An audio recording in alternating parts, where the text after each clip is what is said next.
Hello दोस्तों, SR education में आपका स्वागत है। और आज हम देखने जा रहे हैं संस्कृत साहित्य का परिचय। संस्कृत साहित्य के परिचय के बारे में देखेंगे, कवियों के बारे में देखेंगे, उनके कवियों के बारे में देखेंगे, रूपक देखेंगे, कौन संस्कृत साहित्य में लौकिक काव्य होते हैं, दृश्य काव्य, श्रव्य काव्य, दृश्य काव्य को कितने भागों में बांटा गया है, श्रव्य काव्य को कितने भागों में बांटा गया है। इस तरीके से हम संस्कृत साहित्य का परिचय देखेंगे। संस्कृत साहित्य के परिचय के साथ साथ हम धीरे धीरे हमारा साहित्य स्टार्ट करते चलेंगे। इसके बाद साहित्य परिचय के बाद में हम गद्य कवियों को देखेंगे, फिर हम पद्य कवियों को देखेंगे। वन बाय वन हम एक एक कवियों को लेते हुए चलेंगे और उनकी कृतियों को देखते हुए चलेंगे। आज हमारा टॉपिक रहेगा संस्कृत साहित्य का परिचय। संस्कृत साहित्य के बारे में हम देखते हैं। साहित्य शब्द की उत्पत्ति, आप मेरे साथ साथ चलिए। साहित्य शब्द की व्युत्पत्ति हितेन सह इति सहित, किससे हुई है? साहित्य शब्द की व्युत्पत्ति हितेन सह इति सहित। हितेन मतलब तृतीया के योग में, हितेन तृतीया के योग में हुई है। सहितस्य भाव इति साहित्यम, हितेन सह इति सहित, सहितस्य भाव इति साहित्यम। इसके बाद हम देखेंगे साहित्य शब्द का प्रकृति प्रत्यय सहित प्लस शय साहित्यम। काव्य शब्द की व्युत्पत्ति कवे कर्मः इति काव्यम, कवे कर्म इति काव्यम। जहाँ जहाँ पे इम्पोर्टेंट होगा मैं आपको अंडरलाइन लगाती हुई चलूँगी। ये संस्कृत साहित्य हमारे सभी प्रतियोगी परीक्षाओं के लिए बहुत उपयोगी है और first grade, second grade, third grade, UP TET, MP TET सभी के लिए ये समान रूप से उपयोगी रहेगी। काव्य शब्द का हमने देख लिया। काव्य शब्द का प्रकृति प्रत्यय कवि प्लस शय काव्यम, और ऐसे ही साहित्य का हमने देखा था सहित प्लस शय साहित्यम। इसका अर्थ देखते हैं। इस परिभाषा के अनुसार कवि से संबंधित कर्म काव्य कहलाता है। काव्य के भेद यहाँ पर अंडरलाइन कर लीजिए आप। काव्य के कितने भेद होते हैं? 2 भेद होते हैं। कौन कौन से होते हैं? दृश्य काव्य और श्रव्य काव्य। ये हमारे शिक्षण विधियों में भी आ जाते हैं कि काव्य के कितने भेद होते हैं, दृश्य काव्य और श्रव्य काव्य। विशेष रूप से देखिए, दृश्य काव्य अभिनय, श्रव्य काव्य पाठ्य तथा गेय होता है। दृश्य काव्य में क्या होता है? अभिनय किया जाता है, और श्रव्य काव्य में पढ़ा जाता है या गाया जाता है। जो पढ़ते हैं उसे हम सुनते हैं, जो गाते हैं उसे भी हम सुनते हैं, और दृश्य में हम देख सकते हैं। दृश्य काव्य के भेद, दृश्य काव्य के 2 भेद होते हैं, रूपक उपरूपक। इनमें से रूपक के 10 तथा उपरूपक के 18 भेद होते हैं। श्रव्य काव्य के भेद कितने होते हैं? श्रव्य काव्य के देखिए हमने कौन कौन से काव्य देखे थे, दृश्य और श्रव्य।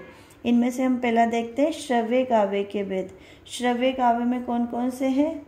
गद्य, इंपॉर्टेंट लगा लीजिए, गद्य, पद्य और चंपू काव्य। इसके बाद में हम देखेंगे गद्य। गद्य काव्य को 2 भागों में बांटा गया है, कथा और आख्यायिका। इनको हम चार्ट के माध्यम से भी नीचे देखेंगे। गद्य काव्य के 2 भेद, कथा तथा आख्यायिका, और पद्य काव्य के 3 भेद होते हैं। गद्य के कितने होते हैं? 2, और पद्य के 3। पद्य में होता है महाकाव्य, खंड काव्य और मुक्तक काव्य। अब हम इसे चार्ट के माध्यम से देख लेते हैं। दृश्य काव्य और श्रव्य काव्य हमने इसे 2 भागों में डिवाइड कर दिया है। दृश्य मतलब अभिनय, अभिनय को हम देखते हैं, और श्रव्य मतलब हम सुनते हैं। जो कोई बोलता है, गाता है ना, वो हम उसे सुनते हैं। इसके बाद में हम दृश्य देखते हैं, रूपक और उपरूपक। रूपक मैंने बताया था आपको, रूपक के 10 भेद होते हैं और उपरूपक के 18 भेद होते हैं। रूपक में देखिए आप एक हल्का सा देख लीजिए प्रकरण, जैसे नाटक के बारे में। नाटक हमारे आते हैं, नाट्य काव्य आएंगे, इसके बाद प्रकरण भी आएंगे। व्यायोग तो कम ही मिलते हैं। व्यायोग है उसमें मध्यम व्यायोग है ना। भास के जो नाटक आएंगे, भास के जो 13 नाटक है उसमें हमें व्यायोग मिलेगा। डिम्ब और वीति ये इतने इम्पोर्टेंट नहीं है। रूपक में देख लीजिए। और प्रहसन, भाण, समवकार, अंग और ईहा मर्ग। इधर उपरूपक के 18 भेद देख लीजिए।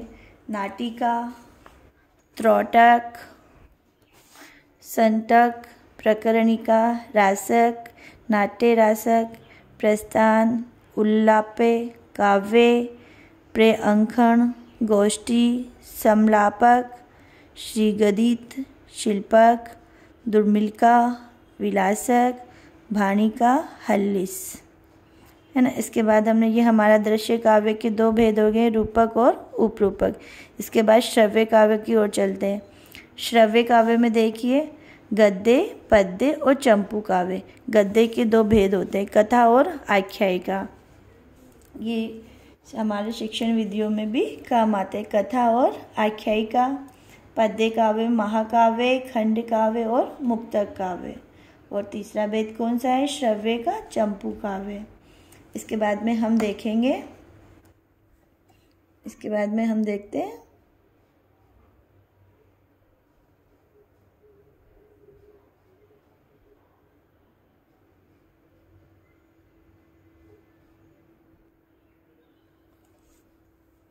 कथा व आख्यायिका में अंतर।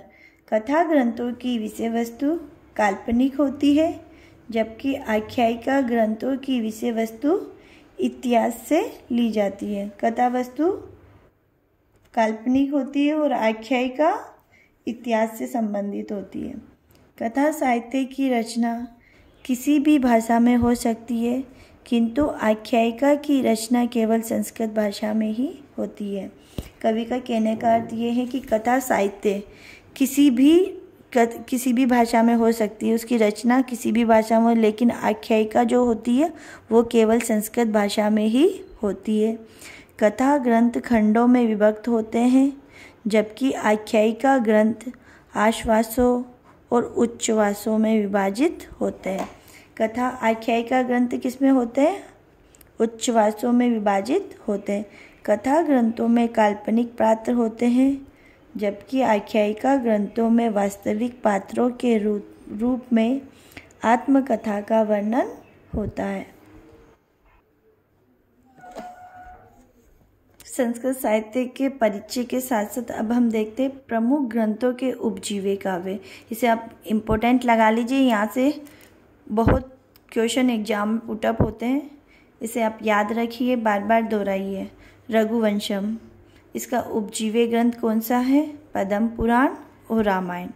रघुवंशम का उपजीव्य पद्म पुराण और रामायण। कहाँ से लिया गया? उपजीव्य का अर्थ होता है कि रघुवंश का जो कथानक है वो कहाँ से लिया गया है? पद्म पुराण व रामायण से। आपको ऑप्शन में पद्म पुराण भी मिल सकता है और रामायण भी मिल सकता है। अगर दोनों हो तो आप रामायण को टिक करिए। किराता अर्जुनियम, किराता अर्जुनियम महाभारत के वनपारु से लिया गया है। किराता अर्जुनियम महाभारत के वनपारु से लिया गया है। शिशुपाल वधम श्रीमद् भगवद गीता के 10वें अध्याय के 74वें भाग से लिया गया है। महाभारत में भी सभा पर्व के 32 से 45 तक शिशुपाल वध का उल्लेख किया गया है। शिशुपाल वध काव्य की कथा श्रीमद् भागवत में भी है और महाभारत के सभा पर्व से भी ली गई है। नैषधीय चरितम शतपथ ब्राह्मण महाभारत के वन पर्व के 53 से 69वें अध्याय तक है। कुमार संभवम भागवत पुराण का 10वां स्कंद है। कुमार संभवम भागवत पुराण का 10वां स्कंद है। अभिज्ञान शाकुंतलम पद्म पुराण व महाभारत आदि पर्व शाकुंतलोपाख्यान शकुंतलोपाख्यान के देखिए अभिज्ञान शाकुंतलम कहाँ से है? पद्म पुराण के भी ऑप्शन में आपको मिल सकता है। पद्म पुराण से रघुवंश भी है और पद्म पुराण अभिज्ञान शाकुंतलम में भी है। महाभारत के आदि पर्व में शकुंतलोपाख्यान 67 से 74वें अध्याय तक है। इसके बाद मेघदूतम ब्रह्म वेद पुराण रामायण।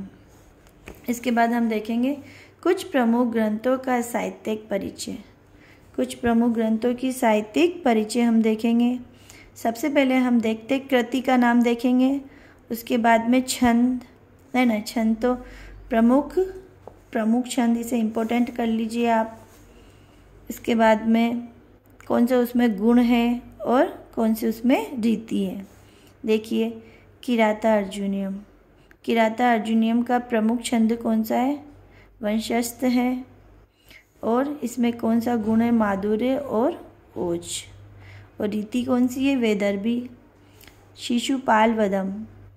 शिशुपाल वधम में कितने सर्ग हैं? किराता, आप यहाँ पे मिस्टेक है, आप इसे 18 कर लीजिए। शिशुपाल वधम 22। कितने छंद हैं? 22। और इसमें शिशुपाल वधम में छंद है, वंशस्थ छंद है। इसमें भी गुण है, माधुर्य और ओज। और इसमें ये अलंकारवादी रीति है। नैषधीय चरितम। नैषधीय चरितम 19 छंद हैं और इसका प्रमुख छंद उपजाति है।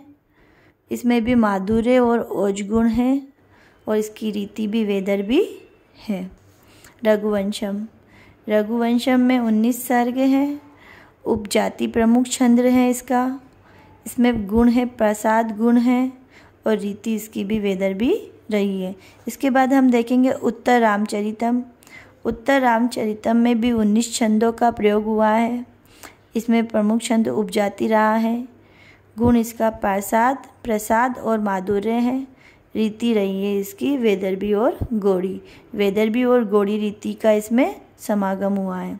अभिज्ञान शाकुंतलम 24 छंद है। इसमें उपजाति प्रमुख है, प्रसाद गुण है, वैदर्भी रीति है। मर्चकटिकम 21 छंद है, प्रसाद गुण है, लाटी रीति है। स्वप्नवास वद्धतम में भी प्रसाद गुण है और रीति वैदर्भी है। मुद्रा राक्षसम प्रसाद और माधुर्य गुण है और रीति वैदर्भी है। इसके बाद में हम देखते हैं प्रमुख कवि और उनकी उपाधियाँ। जो कवि है, कवि और उनकी उपाधियों के बारे में हम देखते हैं।